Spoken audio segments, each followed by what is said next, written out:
पहिल्या फेरीपासून आघाडी घेतल्यामुळे कार्यकर्त्यांना विश्वास आहे. 81,000चं लीड भेटलं आहे अशी माहिती मिळते. त्यामुळे कार्यकर्त्यांना जल्लोष आहे, विश्वास आहे. निवडणुकीच्या पहिल्या दिवसापासून ही निवडणूक महाविकास आघाडीच्या माध्यमातून जिंकेल असा विश्वास असल्यामुळे हा विजयोत्सव साजरा होतो.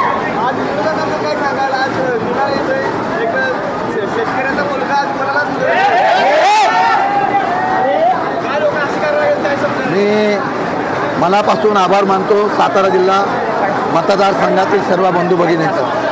त्यांनी एका सामान्य कार्यकर्त्याला पवारसाहेबांचा विश्वास घेऊन महाविकास आघाडीच्या माझ्या सर्व नेत्यांचा विश्वास ठेवून मला निवडून देण्याची जी संधी दिली आहे त्याची उतराई आणि त्याचा निश्चितपणाने परतफेड करण्याचा प्रयत्न मी 100% करेन आणि त्यांचा विश्वास सार्थ करेन.